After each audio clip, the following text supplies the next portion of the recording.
I'm just going to get straight to it. The writing, directing, and acting for today's episode is absolutely superb. Howdy, I'm Jeff Goldsmith, and this is the Q&A. My agenda is simple. Each week, I plan to bring you in-depth insights into the creative process of storytelling. And folks, I have a heck of an episode for you today because we get into the TV series, The Tattooist of Auschwitz, which is eligible at this year's Emmys for Best Limited Series, along with all the regular acting, writing, and directing awards it would deserve as well. And I'm pleased to have with us today our guest producer, Claire Mundell, and director, Tali Shalom-Ezer. I love the show. It's really just extraordinary. And I wanted to do a podcast for this, and we made it happen. I recorded this at midnight, LA time. Claire is in Scotland, and Tali was in Tel Aviv. So we span the world to get you this podcast, and it is a very in-depth look. Now, don't worry, just like all of our podcasts, if you haven't yet seen it, the first part of this is spoiler-free, and then we get into spoiler-specific stuff after a very clear spoiler announcement. If you haven't seen The Tattooist of Auschwitz, you could see it on Peacock. You could watch all the episodes there, so I highly suggest that you do that. But look, it's based on a fascinating true story of a best-selling book, and I gotta say, all the actors' performances are fantastic. Jonah Hauer-King was amazing. Melanie Linsky was amazing as always, but this is actually, in my opinion, a career high for Harvey Keitel. He just really inhabited the role in a way that we've never seen him before because he's never played a character like this before. There is a deep vulnerability of this character who is truly haunted looking back on his past, which is something that obviously is not in the book, because the book is a recounting of what that character went through in real life, and he's looking back at his life, but it takes place mainly in the 1940s during World War II and the Holocaust. So the show really added another layer to the book technically by having the character of Lolly both live in the past and in the present, recounting what happened to him in the past.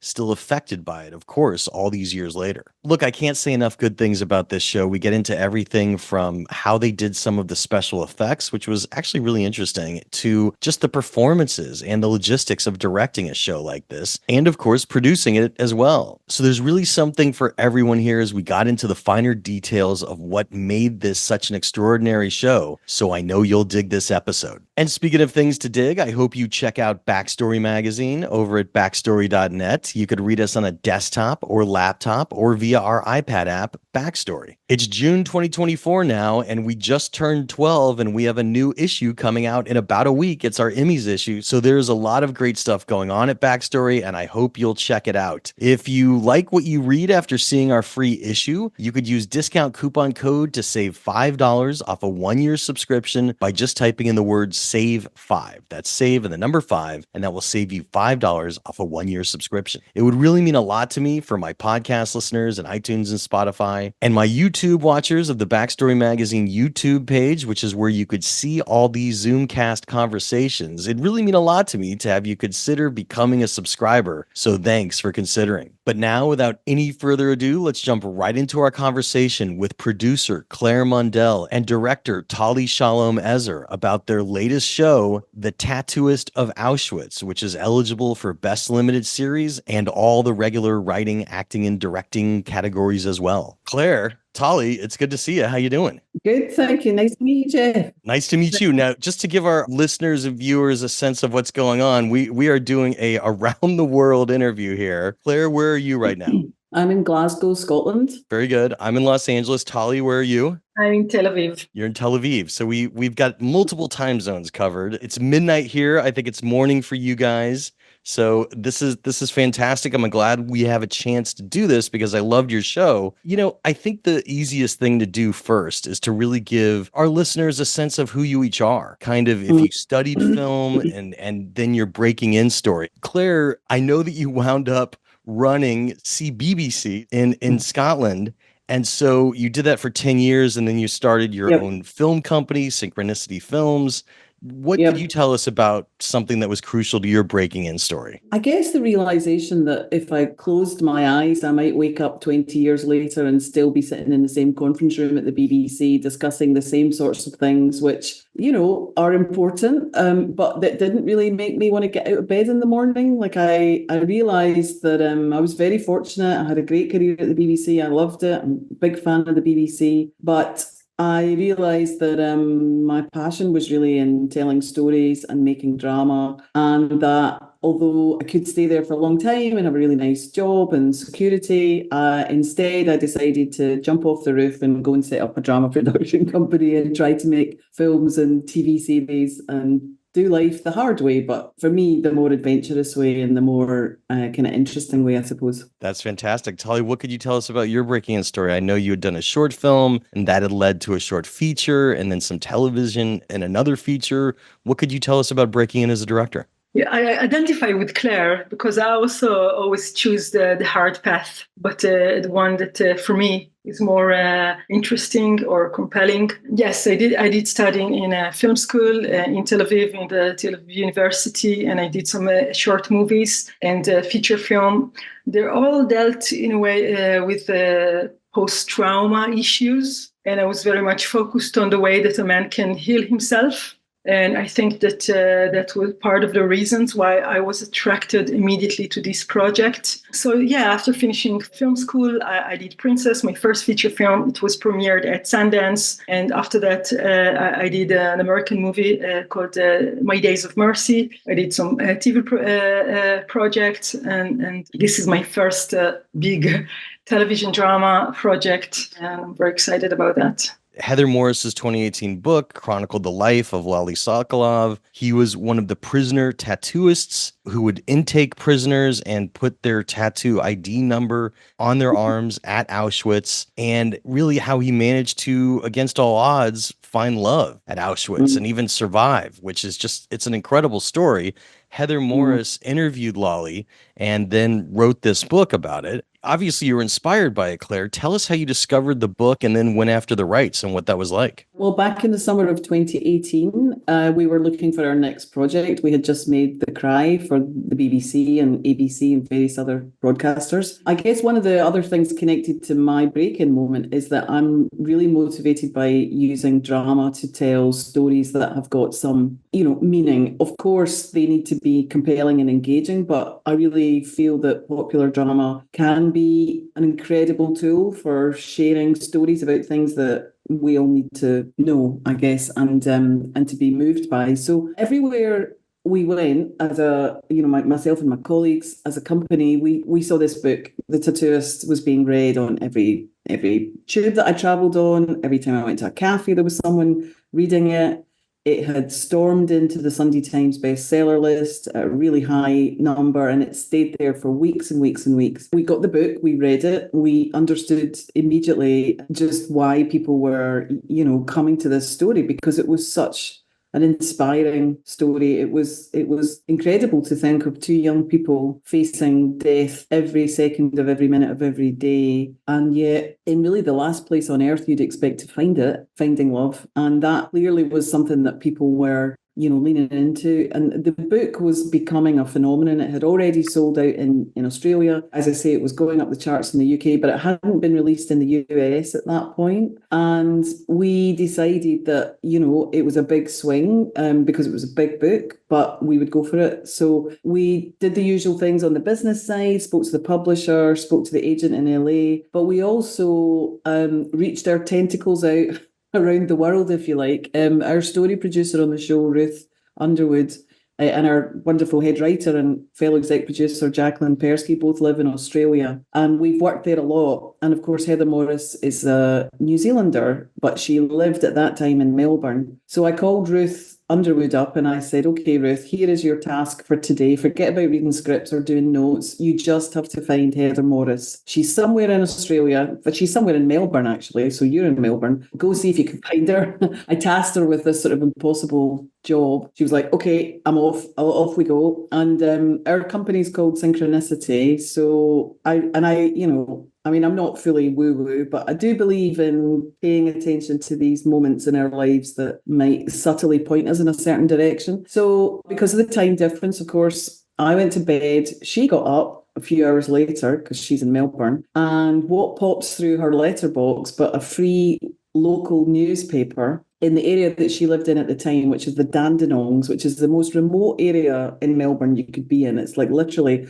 a forest at the top of the hill. And on the front page of that free newspaper, the headline is best-selling local author in Village Hall Talk tomorrow, right? Turns out it's Heather Morris. She lives about 5 minutes away from where Ruth is at that particular moment. And here's an opportunity because she is speaking at a sort of Women's Institute event in the local hall the next day. So of course, I'm in my bed. I get this email from Ruth with a photograph of the headline. She's like, I'm on it. And the next day she went to that event. She called them the next day and said, can I come? And they said, well, what age are you? And she said, well, I'm 35. And they said, okay, well, you're about 40 years too young, but you can come as long as you bring a plate of sandwiches with you. So that's what she did. So at this point, we've got Ruth, attending this event. At the end of Heather's talk, she went up to her and said, this is going to sound really weird, but I work for a company based in Glasgow in Scotland. They're talking to your agent in LA and your publishers in London. We really want to get your book, and please can we talk to you about it? And so we had this kind of we had a global campaign to get this book. At that point, we knew what we wanted to do with it pretty much. We knew that we wanted Jacqueline Persky to be the lead writer who we'd worked with on The Cry. Ruth, our story producer Jacqueline and I had spoken about what is the treatment for this book and how do we tell this story, and we had really kind of been inspired by something that Jacqueline said, which was that there was a key to unlock here in telling the story in the way that the story came to exist, really, which was taking that epilogue at the back of the book but framing the story in the past with that. And we also knew it was a TV series. We knew it was too big a story to be a film. So we went in all guns blazing on every level, personal, professional, financial, all of it. We were like, we want this and we can do it. And so obviously she gave you the rights. She did, yes. You negotiated them, of course. We did. And I remember closing the deal literally with CAA on my phone, doing the last final deal point in my bed, like about 2:30 in the morning or something. Nice. Just about 24 hours before the publication date in the US. Oh, wow. And so we snuck in before it was released in the US. And then, of course, it instantly became a bestseller in the New York Times bestseller list, the LA Times seller list as well. So, yeah, it was I think it was meant to be. I really do. Would the next step be Jacqueline writing the series and kind of before you brought in Tali, or at what point, Tali, did you become involved? So the next step in the development of the project was that Jacqueline and Ruth spent a week with Heather Morris in the Dandenongs in a cabin in the woods, kind of thing, listening to her and getting, I guess, more context about what she knew about Lally, the other things he had told her that weren't in the book, and to get a sense of who the man was, really. And on this side, we did a deep dive into research. We brought on a historical and cultural consultant, Heather Naomi Grin, to start kind of looking at the material as well. The first thing we as a production company did was we went to Poland, we went to the Auschwitz Museum, and we sat down with them and told them of our intention to tell this story and to tell this survivor's story, one man's story, and that we wanted to honour Lally Sokolov and we wanted to honour Gita and really just tell their story and bear witness to their story on screen. We've never been trying to tell the definitive story of the Holocaust. We're honouring one survivor, and in doing that, we hope that we can provide a platform that inspires and encourages people, that moves people, because drama has the potential to move us in such a way that we do seek out our own information and go further into subject matters and stuff. So all of that, I'm condensing this because we're talking about a period of 6 years here, right? But I know I'd read the credits. Gabby Asher and Evan Placey also wrote an episode each along with Jacqueline. And that's so right. you developed it. Was it always going to be 6 episodes, or were you ever going to do more? At one point, we thought we could do 7 or possibly 8 episodes because there were other parts of Lally's story that we had to lose. But ultimately, the love story is the thing that drives the narrative thread. And 6 episodes is a more digestible number, I guess, for most international broadcasters. So yes, Jacqueline, Ruth and I and Amber worked on the series outline and broke it down into episode by episode, like how we thought the shape of the story would go. And then when it was clear that we were going to write more than one episode, we brought on other writers. So Evan Placey wrote episode 3 based on the outline that Jacqueline had written, and Gabby came and wrote episode 4. But, they brought incredible, specificities to their episodes. And it's amazing to be in a position for the first time ever, really, as an executive producer in drama, to have 6 episodes written before you even shoot a frame. Normally in the UK, shows are commissioned on one script and then you go for it. But this story is so important and so detailed and specific and required, such a lot of attention to detail, I suppose, that Sky and we agreed that we needed to write all 6 episodes. So that's one of the other reasons why it took so long. And then the pandemic came in the middle. When we came out the pandemic, it was go, go, go. And somewhere around 2023, Tali? No, 2022, I found you. Yes. You did. Once you found each other, Tali, what was it like walking into the project at this point? Because obviously you're going to put your director's lens over the script and start visualizing it on a different level. It was incredible for me because after reading the book, when I was reading the scripts, I felt that Claire and Jacqueline, they had like the same interest in the story.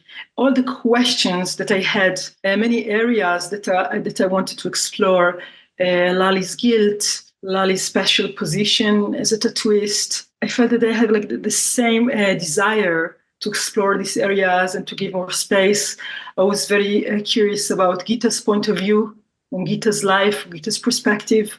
And that was like exactly, we felt very, immediately, Claire and I think we felt that we were very much on the same page. And we wanted to continue to develop it together, to continue to develop the script together, and to continue, of course, to bring it to the screen. How involved was Heather at that point once you started having scripts? Did she give you guys any notes, or did she kind of just give you her blessing to kind of go for it? At the very beginning, as I say, she was involved in the early conversations. And of course, we had to tell her that a key part of our approach was, in fact, creating a fictional version of her on screen, which she very graciously, accepted. I don't think, she's not the kind of woman that would have been super excited about that. She doesn't, she likes to be behind the scenes in that regard, right, in terms of the story. But when we explained the thinking behind it, she gave us her blessing, and off we went, to get into the detail of the script. In terms of process, we would send Heather scripts as certain drafts. So, there's several drafts, as you know, that you go through before you'll even share a script with the broadcaster. And so internally, we would work back and forth with our own notes. And then when we felt it was ready to share with her, we would send it to her for a bit of a check on, how do you feel about these scenes? Do you feel this is representing the relationship that you had? And she would give us feedback at that stage. So she's a story consultant on the project. She read the scripts maybe 2 or 3 times during the process. But, by the time you come to shoot a script, as you know, you've probably come to, possibly 20 drafts or something.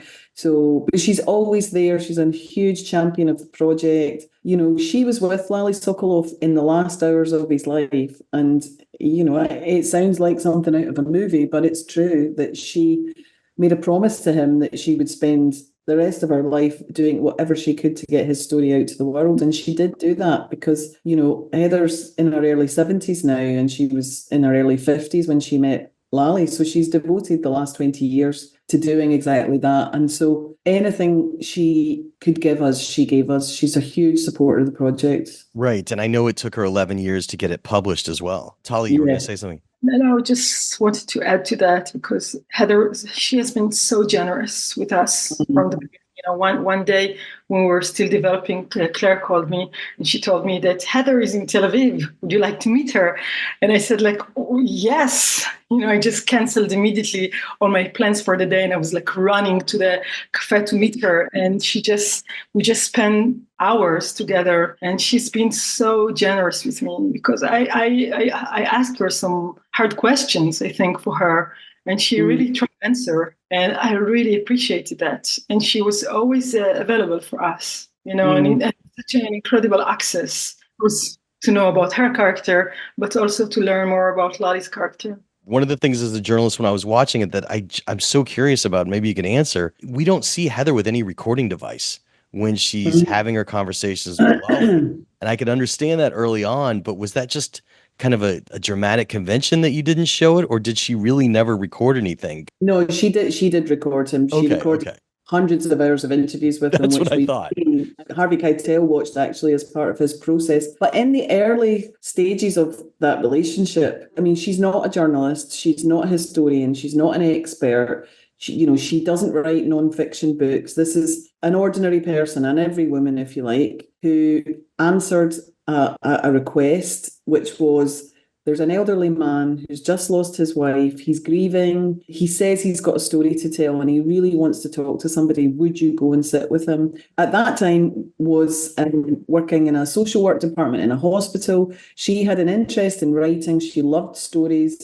She's a great storyteller herself, in an ad hoc sense, I guess. When she tells you anything, it's a story, She hadn't really, she'd written short stories and things, but she'd never taken on anything like this. And so I guess what we're trying to dramatize in that moment is her ordinariness. And her ordinariness for me is what makes her extraordinary, because she was willing to sit and listen with, no sense of where that would go. And so we're, I guess, trying to make a point there that, anyone can give of their time to listen to somebody, and she is an incredible listener. I mean, I've never met anyone actually. But in real life, as a journalist, I was insanely curious, but I'm glad to hear she taped it. And obviously you show some of the video in the final credits of the last episode, which was fantastic to see as well. I loved one of the elements that we'll talk about more in the spoiler section, but I think it was like a real big key to unlocking this, in which you're traveling in time, in which in the book, obviously it's a Lolly story, but as your television show, as you said earlier, Heather becomes a character. She's played by the fantastic actor Melanie Lynskey. You have Harvey Keitel as the old version of Lolly. And, obviously there's a young version with Geeta in the flashbacks, which is the thrust of the show. And that is an excellent framing device for the show. I mean, an excellent invention. And I was kind of curious at what part in your process it came up that Heather was going to actually be a character, because it really allows you to get a lot of exposition done. It gives another personal angle to the story, and it's a great device. Well, as I was saying, it was right in the beginning. It was right at the start. When we decided that we were going to adapt the book, we had long conversations, as you always do when you're looking at any piece of work, like, why adapt this book? Like, what can we do with it that will make it distinctive on screen?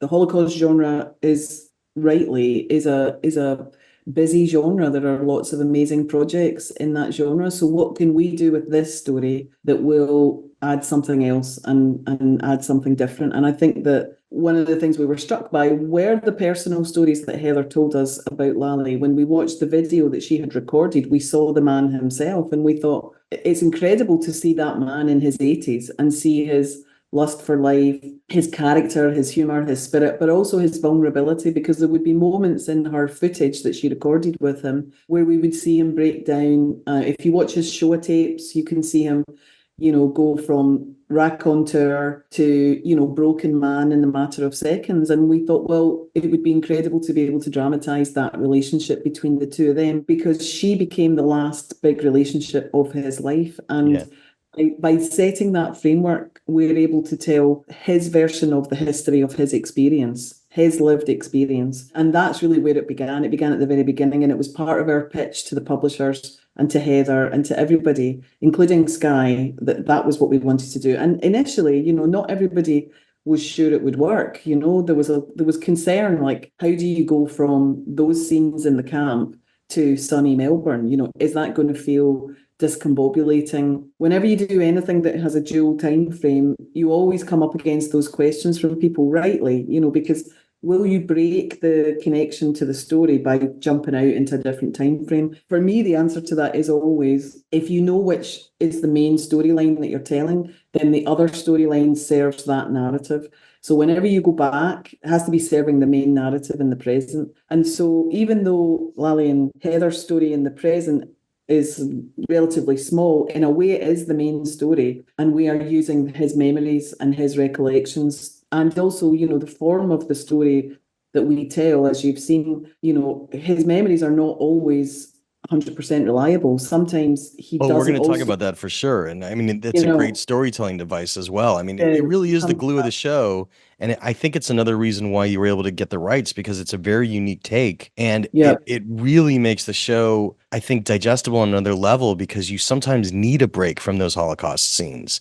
And it's good to come in the present and see how they were reverberating throughout the rest. Yes, throughout the rest of his life. I mean, we discussed that. We said, how can an audience watch 6 hours set in Auschwitz? That will be incredibly challenging. How do we really amplify that love story? Well, we have to amplify it by showing the survivor's experience and understanding what they went through in order to achieve that love, Yeah. I think also another consideration was the fact that there are not that many survivors left, unfortunately, as we know, and in some years to come, there won't be any. And so here was an opportunity to depict the trauma of an elderly man who, although he lived a happy life and, he and Gita were in love for all of their lives, they had a son, they had a, great life in Melbourne, a business, all the rest of it. He's still a man suffering post-traumatic stress, and we have an opportunity to dramatize that if we tell the story in this way. So it was a really interesting way to tell that story, but it also allows us to be super clear that we're telling a subjective story from one man's point of view. Tali, as a director, obviously you're directing Harvey Keitel into what I think is a career high for his performances. I mean, I'm a longtime fan of his. This is hands down one of his best performances. How important is rehearsal to you as a director? Did you have time? Do you like it as a director philosophically? Some directors do, some directors do not. I love rehearsals. I really love spending time with the actors. Not necessarily, I don't know if to call it like a rehearsals. I mean, for me, it is like a rehearsal when we're just spending time together, discussing the story. The time on set is always so tight. Like you always really you have to shoot so many scenes in one day. So it's really important for me to make sure that we're on the same page. We are telling the same story. And that's why I need time. And I always tell my actors that their rehearsal is more like for me. It's not for them. It's really for me first to get to know them, to get to know the range of emotions and possibilities, like to really to be more familiar for me. So how to get to this space, of course, it's depends on what we're looking for. But the main goal is to read together the scripts and to make sure that we are telling the same story, that in every scene, in every moment and bit, it's very clear to both of us what is the motivation, what are we telling now, what exactly is happening in this moment. So that's why, I need a lot of rehearsals. And Harvey was so committed to this project from the get-go. So I was quite amazed. As we all know, it's quite a demanding project, even like to work on set for 12 hours or like long rehearsals. And he was so open to it. How much time did you have? Did you have a period before the shooting started for rehearsal, or was it just something that you would do a little bit of on a daily basis? No, we had to do it before the shoot started. You remember, Claire, that we had I got this 1 week between the past. Between the camp, the camp, and then we had 1 week that I could just spend with Harvey and Melanie discussing for a few days and going through the scenes. That's great. Yeah, and Claire, something that was fantastic for you as a producer, you got Hans Zimmer involved with the score. You got Barbra Streisand to do a song for the final credits. That was incredible. What could you tell us about the budget and schedule? Like, what did it take to get these 6 episodes shot? And then we're going to get into the spoilers. Wow, how long have you got, Jeff? I can't give you numbers because that's the first rule of producing. You never share the budget. Some do, but how about this? How long was the shoot? The shoot was 84 days and it was 17 weeks in Slovakia of shooting. We shot in Slovakia for several reasons. One, it's where Lali and Gita were from. 2, we wanted a look within our essays, our extras of Eastern European, nature. And there was a great tax credit there, 33%. So it worked in every level, really. It's an epic production. In the UK, we have different bands of budget, and this is the top of band 3. So it's a very high budget project for us, and actually for the US, because it's a co-production, obviously, with Peacock. And we had across the piece 5,000 extras, I think. We Every Wow. day on set, when we were recording the camp scenes, we had at least 200 extras and probably about 150 crew. We had 65 cast from all over Europe of all nationalities. We had 2 sets of ADs on the floor because, of course, we had a British team, we had an English-speaking team, we had Tali from Tel Aviv, we had a Danish DOP, we had an Australian writer. It was like the United Nations, and yet most of our extras didn't speak English. Many of them spoke Russian first. Many of them were from Czech. Many of them were also from Slovakia. So it was just this incredible melting pot. We were the biggest production ever to shoot in Slovakia for that length of time. And we approached it as we approach everything when we shoot, which is that as much as possible to kind of integrate everybody and make it one big team. But yeah, I mean, we had our first AD, but we also had another first AD on the floor who would translate all the instructions in English into Slovakian, Hungarian, Czech, Russian before we could shoot. It was an epic production in every respect. And of course, we built a portion of a version of Auschwitz-Birkenau for our purposes in a field about an hour outside Slovakia, a farmer's field, which we spent weeks looking for. We needed to find a field that was the right proportions, in the right direction, with the right tree line. It was an epic thing on every level. We had to build a road round our set. Don't forget, the set was about 140 hectares. It was so large that you could see it on Google Satellite at one point. And we needed a road round the set so that we could have articulated lorries, 3 of them, with huge green screen attached to the side of the lorry, like a football pitch. Yeah. And we would drive these lorries round the set and position them where we were going to shoot. I will say that the special effects of showing just how big Auschwitz got, because you see them continue to build the bunkers and other parts of it as the show continues. It was huge. I mean, those effects looked just seamless and they were great. Well, look, I want to get into the spoilers. So podcast listeners and iTunes and Spotify and YouTube watchers of the Backstory Magazine YouTube page, which is where you could see this Zoom cast and you could see us speak. If you have not yet seen The Tattooist of Auschwitz, press pause. You could go watch it right now on Peacock and then come back and hear about the spoilers. You have been warned. The realism, aside from what I was saying about the seamless effects of the way that you built Auschwitz, was amazing. The titular role of having the tattooist and having him, I always in my mind just thought maybe there was a tattoo machine that existed. I had no idea it was really just a pen and an inkwell, and they were just dabbing it with needles. It just immediately sets this realism when they get there. And I thought it was really effective. Just pragmatically, you did show a lot of tattooing and you would see blood formulate. How are you guys doing that? Were you using like a ink that would go away in a couple of days and using real people's arms, or? It's a combination of practical and visual effects, really.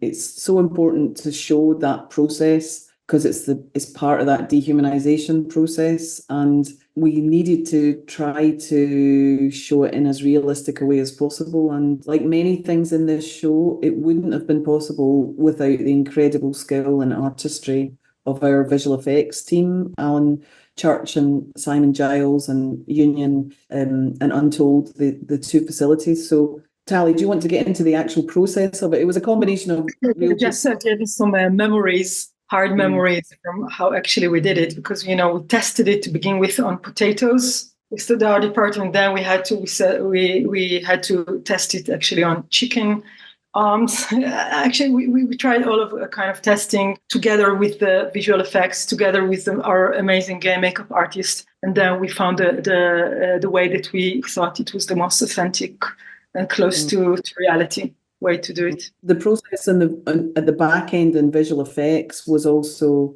very much trial and error, and you have to build portions of skin, digital skin, and make the skin move, because the skin has to be a dent in the skin as the needle enters, and the consistency of blood and the leaving of the ink. So it was a real combination of both practical shooting on set and incredible visual effects. And artistry. We had so many discussions on what is the right tone to tell the story. So it was about if you remember correctly, we had like a long discussion of the amount of blood, like one blood drop on Gita's arm when Lali is tattooing her. We had a discussion between us if it's like too much. We don't want to glorify the pain and the violent act of tattooing. From the other side, we really want to show it. We don't want to shy off from showing the reality of how brutal it was. And it was ongoing discussion between Claire and I, and of course other heads of department on what is the right level. We often get asked, Jeff, like, what's the single biggest challenge on this show? It is the tone, because the act of trying to dramatize these events is impossible. It is impossible to depict Auschwitz on television. No one can depict that. But we are telling one man's story, and we need to create an environment in which his story plays out. And so that tone question was constantly present in our process, wasn't it, the whole time? You navigated it expertly. I mean, I got to say again, really the device of having an older Lali who was reflecting, you played with it in really interesting ways. The first way you played with it was at the train station when he says goodbye, and then it cuts back to the present tense. And he says to Heather, I wish I could go back and say what I really wanted to say now that I know what happens. And he says goodbye to his mom again, so you see him then in the past get to relive that moment. And that's one of my favorite moments. Yeah, it was an early thing that you did that showed us how you were going to play with time and how the ghosts of the past are going to haunt your protagonist. And I thought it was just excellent. I thought it was a great way to go. Eventually you started bringing in your antagonist, the guard, who is both a monster, but also has a sliver of humanity somewhere because he did a few things that actually saved Lali and Gita. So you would see him occasionally walking around his apartment in the present. And that's something that has been addressed, of course, in other Holocaust movies. But this concept of survivor's guilt, it was another doubling down of your drama in a way to show that even though Lali escaped the horrors, they haven't left him. So I thought that was great. And, Tali, what do you want to tell us about kind of boarding or coming up with some of the visuals for those sequences of what was going on in the apartment that was linking it to the past?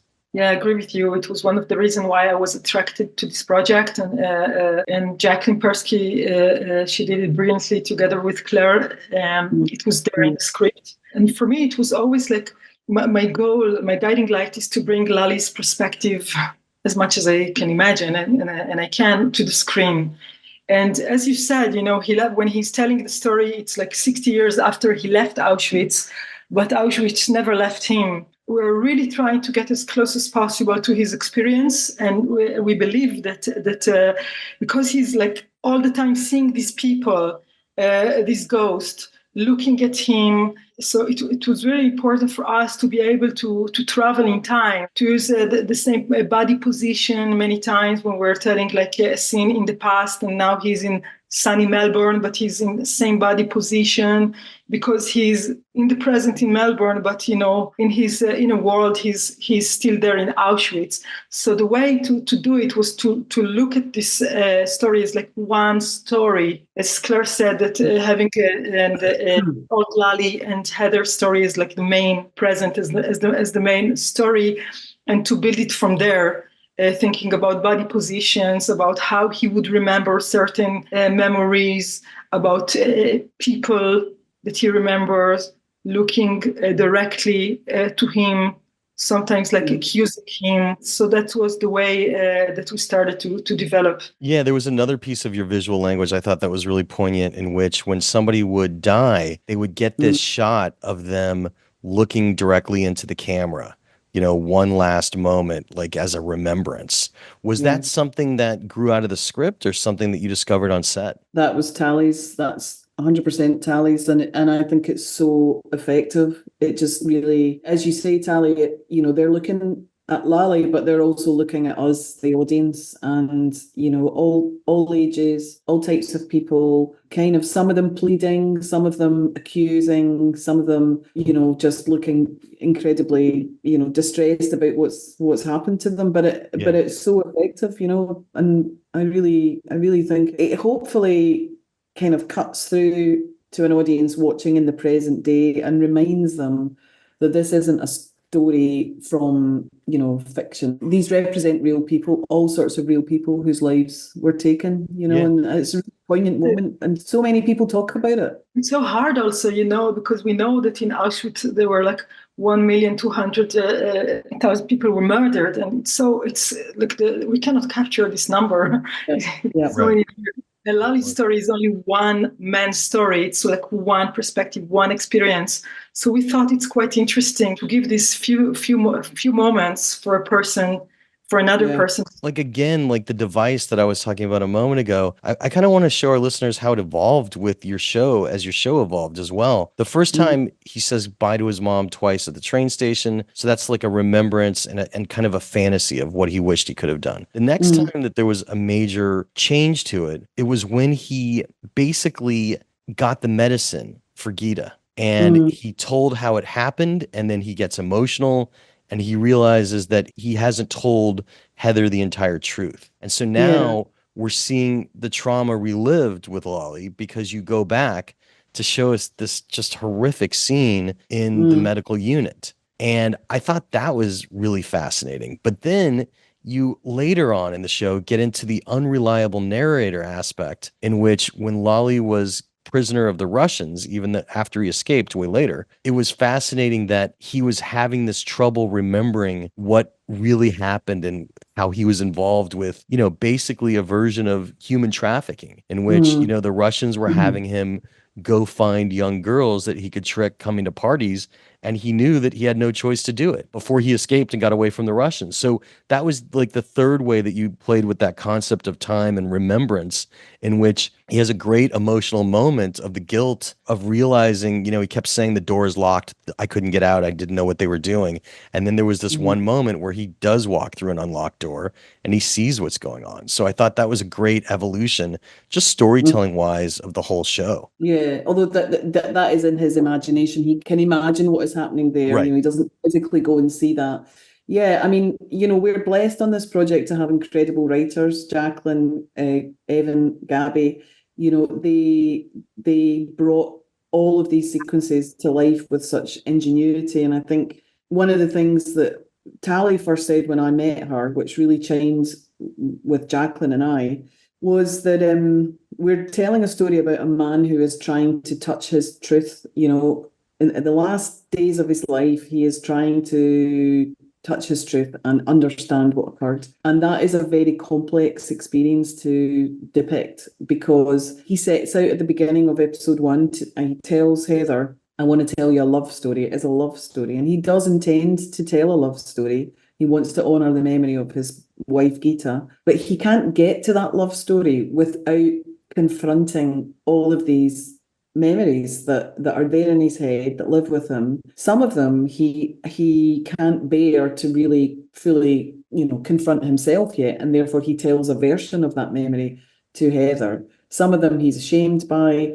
Some of them, 60 years after the event, are literally uncertain. And that's why Beretsky says to him in episode 1, hey, old man, are you sure it was me that night? I'm not so sure you remember it right. And what we're playing is memory and trauma, and what trauma does to memory, and how we process our own stories. So all of these different aspects of the storytelling are super intentional in order to lean into the complexity of survivor's guilt, but also in Lali's case, a very specific form of survivor's guilt, because as a tattooist, a job that he took in order to survive, he was employed by the SS. He was effectively a member of the SS, and that's an incredible, complicated sort of guilt to carry all of his life. And in fact, the shame that he carried was misplaced, because he was forced to a position where he had to choose how to survive, and he chose that as a way to survive. And then finding Gita enabled that survival, furthermore. Well, and your story did an excellent job of showing the complexities of the capos, the people that worked in the office doing paperwork, and knowing that they were aiding the SS with these menial office tasks that were still affecting people's lives. So it was really great. One thing that I do want to mention, because you guys mentioned it earlier, Tali, your direction was excellent. And this was a scope that was well beyond anything you had done before. What did you learn about directing so many extras? Because regardless of if it was in the barracks, all the things that were going on in the background outside, all the people that were in the line for, selection that they were walking past. There was so much going on in the frame, and that's a lot to take on as a director. Yeah, I was very lucky, really. I never met this level of supporting artists in my life. Like, I really couldn't believe this. First, they have like incredible faces, like people with like a real story behind them. When I meet them and I talk to them, they have like usually an incredible story to tell. And I think that the camera just capture this, when they're looking to the camera. Quite often it happened to me that some of them came to me after shooting a scene and they told me their personal story or personal connection to the story. Some of them told me that their family, my grandmother was hiding like 3 Jewish people, and they gave me like documents with names and stories. So I think that first of all, it was very good to have this kind of commitment. From the supporting artists. So this is a very good start. And yeah, it was very demanding, physically it was so hard to do it. When we were outside shooting some of the camp scenes, it was really freezing cold. Right. You see their bodies shivering.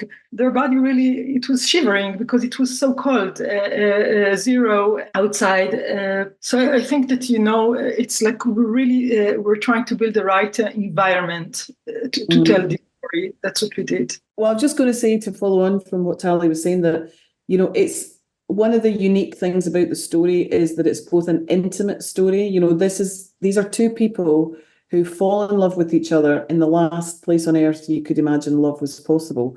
But also they cannot be together, they cannot be together. So you are stealing moments here and there. You're telling an intimate story, but on a huge, scale. So you've got to manage these 2 things, and all that detail in the background that you talk about is so critical. Sometimes it's practical detail, sometimes it's extras, sometimes it's visual effects, of course, as we extend the camp. But yeah, that's one of the big challenges of a show like this, is that it's both a small story and a huge story all at the same time. And I think Tali, did a brilliant job of capturing that intimacy in the love story, while at the same time depicting a death factory, which is where they were. Ooh, hey, I'm jumping in really quick to remind you to check out Backstory Magazine over at backstory.net. It's June 2024, so we just turned 12, and we have a new issue coming out in a week. That's right, our Emmy issue. You could see what's inside issue 52 by just visiting our website. We have a lot of great stuff in it. And as always, because we're a digital magazine, we're going to keep adding new articles even after we publish. So there will be scripts to read, great interviews, and more. So if you've never read us before, you could read our free issue. And if you like what you see, and I hope that you do, you could use discount coupon code SAVE5, and that will save you $5 off a 1-year subscription to Backstory Magazine. Look, it would really mean a lot to me to have my podcast listeners and iTunes and Spotify and my YouTube watchers of the Backstory Magazine YouTube page, which is where you could see all these Zoom conversations take place. It would really mean a lot to me to have you join us as a subscriber. So thanks for considering. But now, without any further ado, let's jump right back into our conversation with producer Claire Mundell and director Tali Shalom-Ezer about their latest TV show, The Tattooist of Auschwitz, which is Emmy eligible in all categories, including Best Limited Series and all the regular writing, directing, and acting categories as well. Dramatically, something that was really interesting in the narrative was that, it's kind of a mystery early on. Is she going to live? Right? Because we're seeing people killed right and left. And in episode 3, you give us that little bit of relief and you see the wedding picture on the table. So you're like, okay, they lived. We don't know what happened after, but like, at least we know that she lived. And, you then kind of make a mystery of what was going wrong in their marriage. And, is like, could she conceive? And then we learn later by the end that they had a son. And it kind of got into that part that, that Lolly's talking about with Heather when she's like, right. And then the rest of it is after you got out of the camp is you lived happily ever. And he kind of gets into the fact he doesn't. What could you tell us about kind of plotting that out so you see those different things happening by episodes 5 and 6, especially when they're being moved out of the camp to different camps. They're both escaping. They're both hiding and finding ways to survive outside of the camp, which was fascinating as well. Well, first of all, I'm so pleased that you mentioned all those specific turning points, because that's exactly what we wanted you to feel. Here's a spoiler for you. For a long time, elderly Gita did appear in the first episode. Oh, wow. And in the very beginning, you knew that she had survived to be an old lady.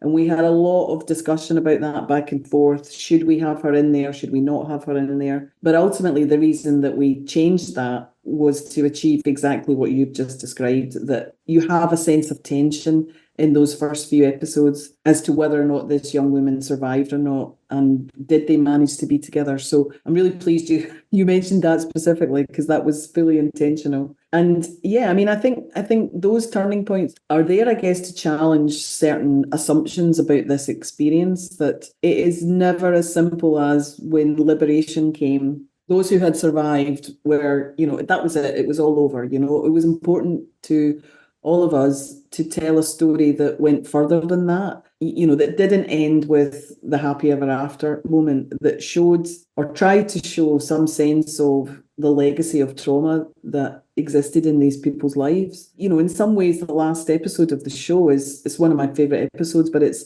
very different episode from the rest of the series. We felt that was a way to tell a different part of the story that's not in the book, and that holds us back from any sense of romanticizing this experience. This was not easy. These people continued to struggle with their trauma really till their dying days. It was interesting because there's not even a liberation day at Auschwitz. Like, I was expecting, like, okay, the Allies are going to come in.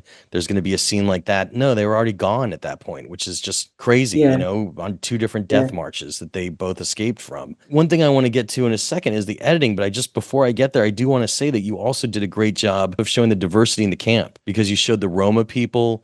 You showed, how that community existed strangely on its own for a while before it was destroyed, and then all the twins and different people that were subjected to the bad medical experiments, and along with the LGBTQ plus community that was thrown into Auschwitz as well, that it wasn't because of religion, it was because of their sexual identity. So I mean, like, this show has a very broad scope that I was impressed with. But actually, I'd love to talk about editing for a second, because it's the last stage of storytelling.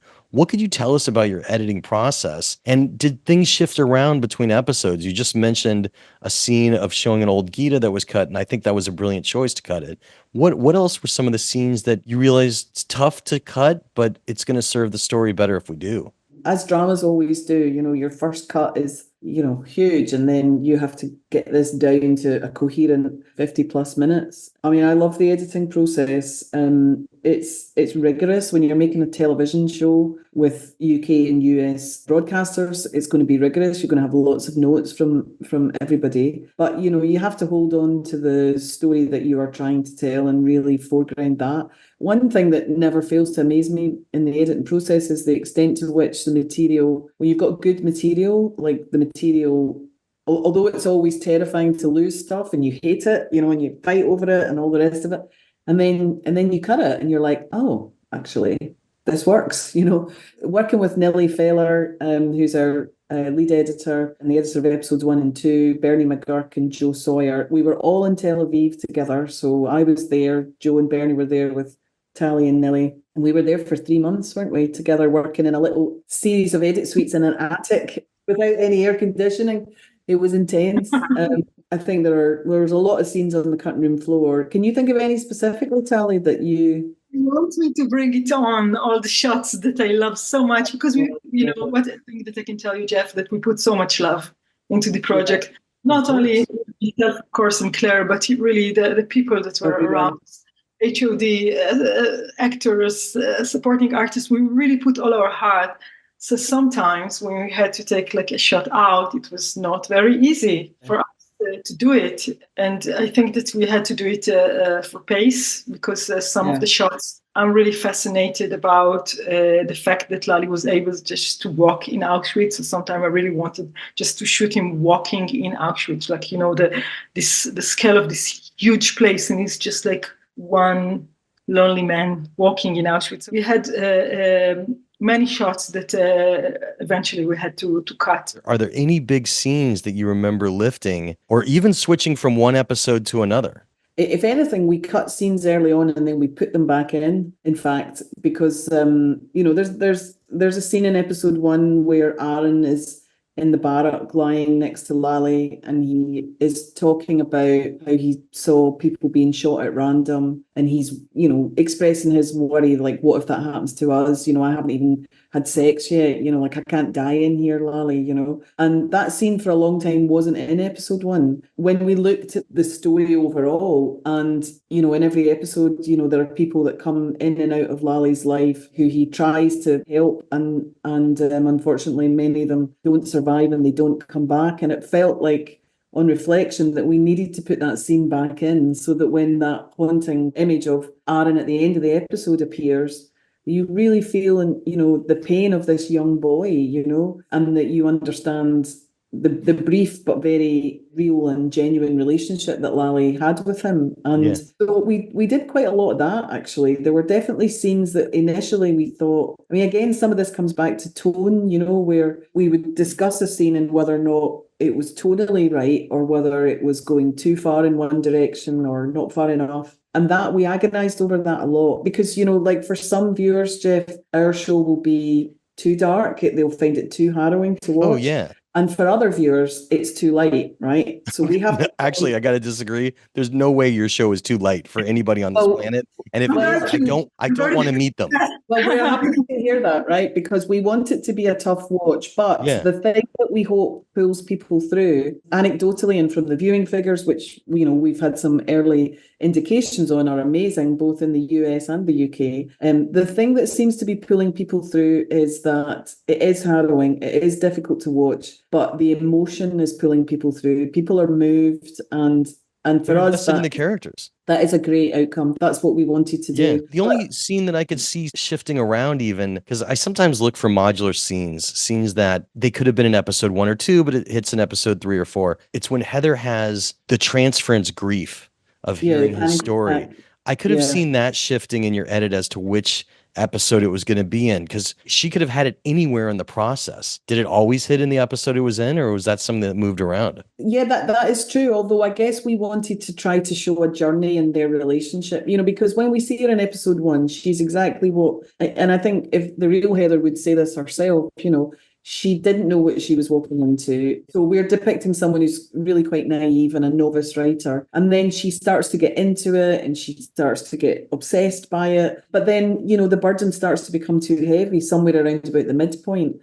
And there has to be a turning point there, because there are darker memories for Lally. There are secrets that he has, including the secret he has about what Boretsky asked him to do, which she's got to get to a different level in their relationship before he can tell her that. And so it felt like that had to happen in the midpoint, really. But this is something that we discussed when we were developing the script. It wasn't moved. There were only 2 scenes that we moved from, after we were shooting it. The first one was when Lally calls Heather. You remember we shifted from and discussing the space. He said, it's the Beans Day, so you should park my road, and then you can find a parking spot there. So we moved this scene from episode 2 to episode 4 because we wanted to emphasize that it started to be a bit demanding for Heather, this relationship. He used to call her more often, and he was more dependent on her. So we thought it's for us, it made sense to move this scene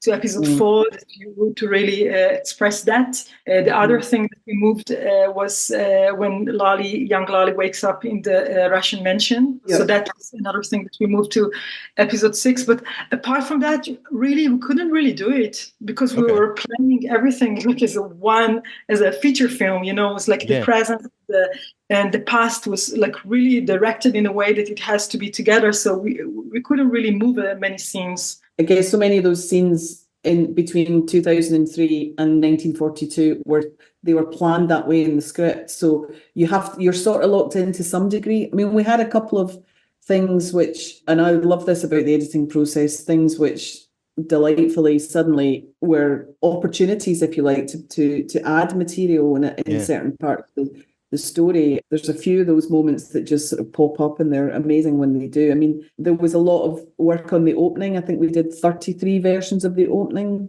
Wow. Tally. I think it was more like 37, to be honest. There's so many parts of the story that are just surprising the most shocking was that a woman was able to have a baby and they Yeah. kept it alive. And Yeah. was there more to that you just had to cut for time? Because you set up very early on, one of the German officers joking, oh, there's, a maternity ward. It's really nice. And of course, there's no maternity ward. Like they were just, you see them kill a pregnant girl. You see that threat. And I'm just curious if there was more to keeping the baby alive, because they talk about her going on to have kids after the Holocaust, and stuff like that. It was just fascinating. I mean, again, that's an opportunity to try to, through drama, to try to tell an audience about some of the things that occurred there, because there were many children born in Auschwitz, which seems, almost unthinkable. Sadly, through some people who were pregnant and perhaps didn't realize they were when they arrived, but also there were,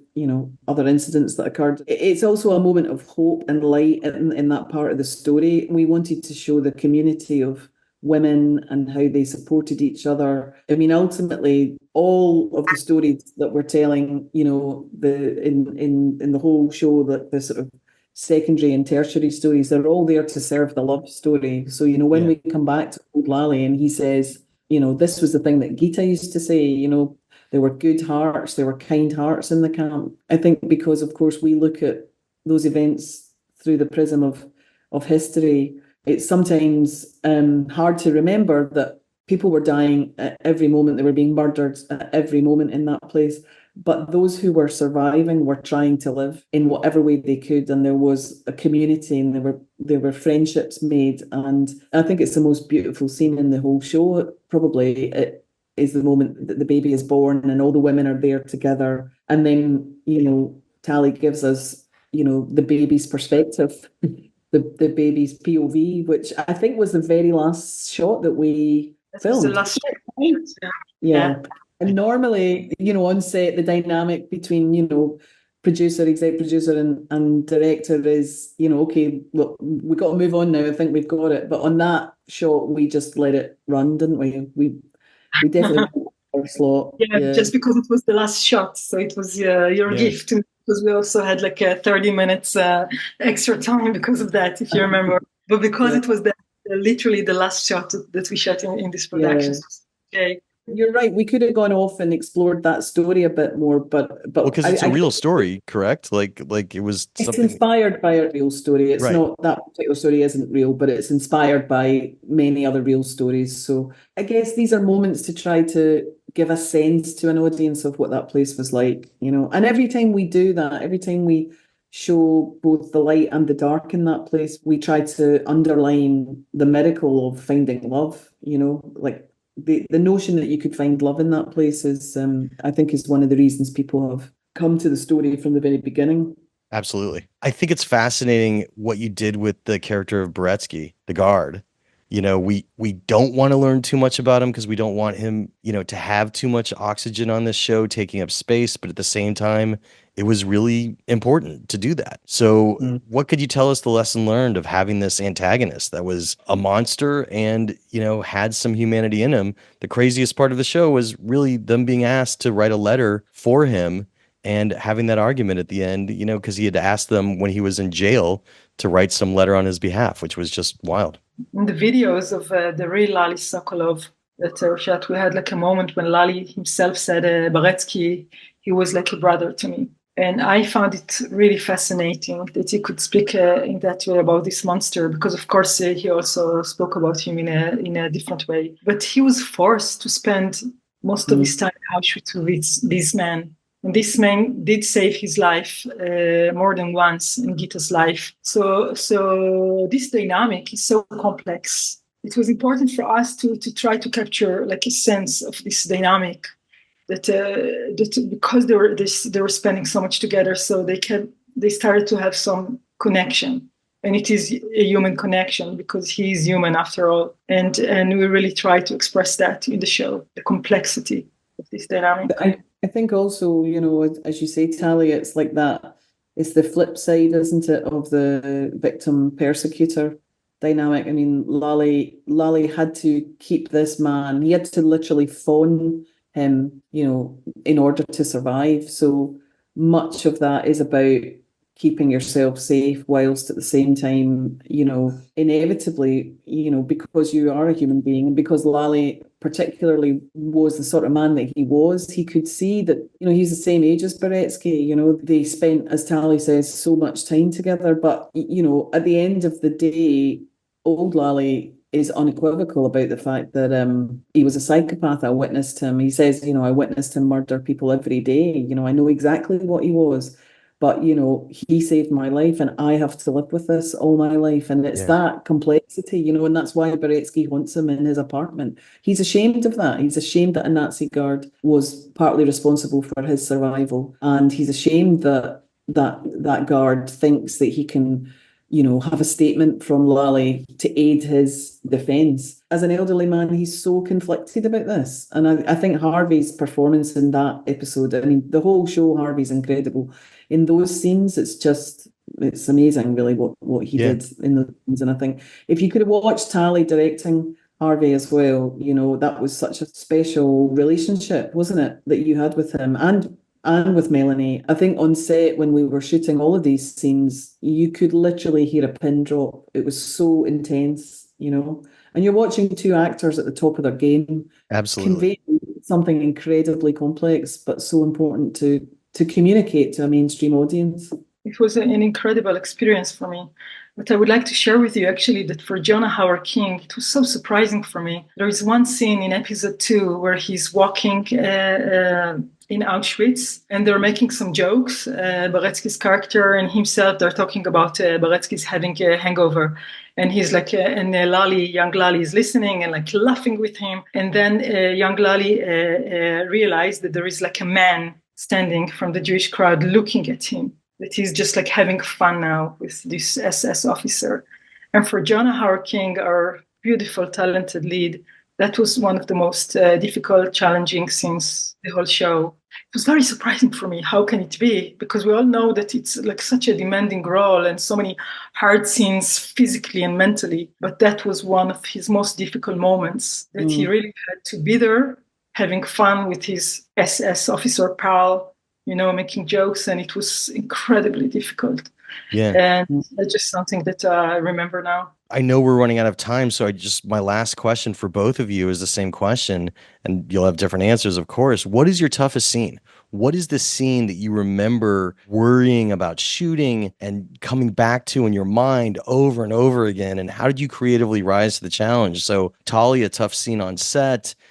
Claire, obviously a tough scene to produce logistically. No pressure on Tali. We'll start with you. What was a scene that was just really tough for you as a director, and how did you find your way through it? There were so many scenes that they were very, very difficult and tough to direct and to shoot. But one of the most challenging moments for me and the whole show was shooting the Death March scene.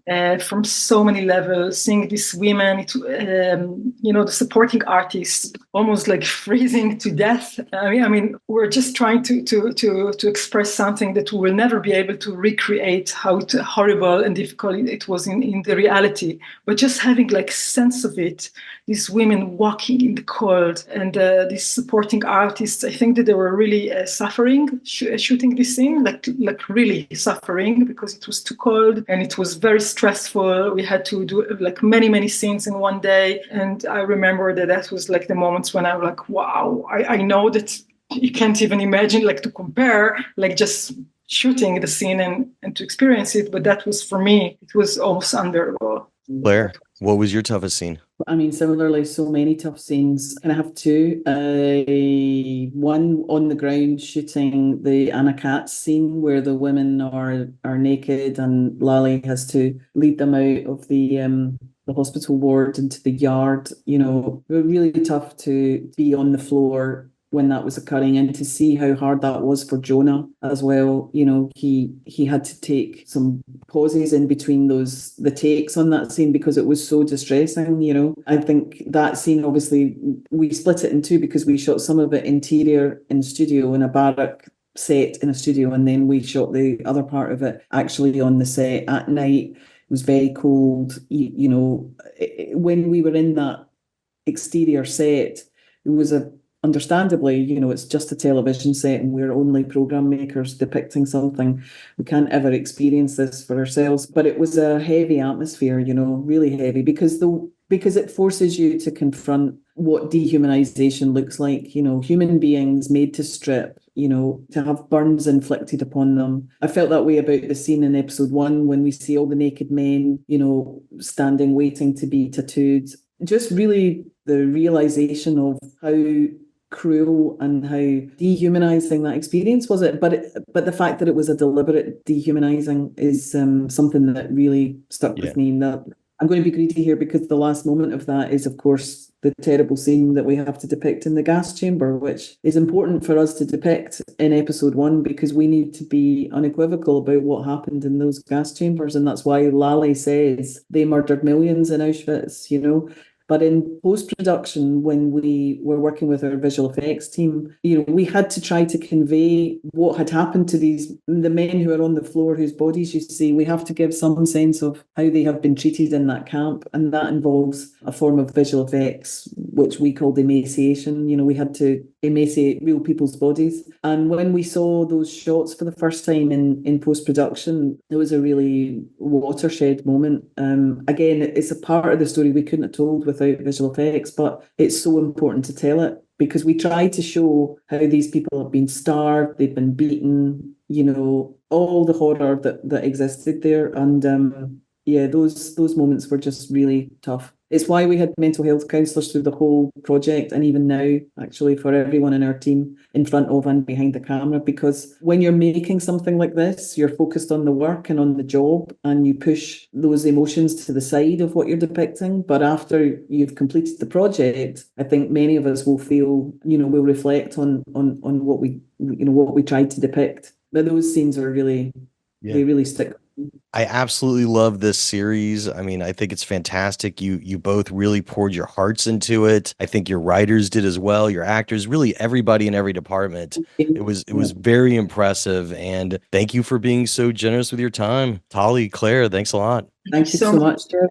And that's how the Q&A went down. Special thanks again to today's guest, producer Claire Mundell, and director Tali Shalom-Ezer, for being so generous with their time and coming down to speak about their latest TV show, The Tattooist of Auschwitz, which is Emmy eligible for Best Limited Series and in all categories, including Best Directing, Writing, and Acting. Of course, while you're surfing around online, I hope you check out Backstory Magazine over at backstory.net. You could read our free issue if you've never checked us out. You could see what's inside on our website as well. And we just turned 12, so we have a new issue coming out here. That's right, June 2024 will feature issue 52, if you could believe it. And you could check to see what's in the table of contents on our website as well. Of course, if you want to save on a one-year subscription, just type in discount coupon code SAVE5. That's SAVE and the number 5, and that will save you $5 off a one-year subscription. We'd love to have you join us. Thanks for considering. The Q&A with Jeff Goldsmith podcast is a copyright of Unlikely Films Incorporated in 2024. All rights reserved. Folks, I'm pretty easy to find, so if you want to reach me, you could find me on X, formerly Twitter, as Yo Goldsmith, or as Backstory_Mag. Those same handles work for me over on Instagram as well, as Yo Goldsmith or Backstory_Mag. You could also reach out to me through my Facebook fan page or email backstoryletters@gmail.com, and I promise one way or another, I'll definitely do my darndest to get back to you. I'm Jeff Goldsmith, the publisher of Backstory Magazine and the host of the Q&A, thanking you for tuning in and telling you to stay out of trouble. Till next week.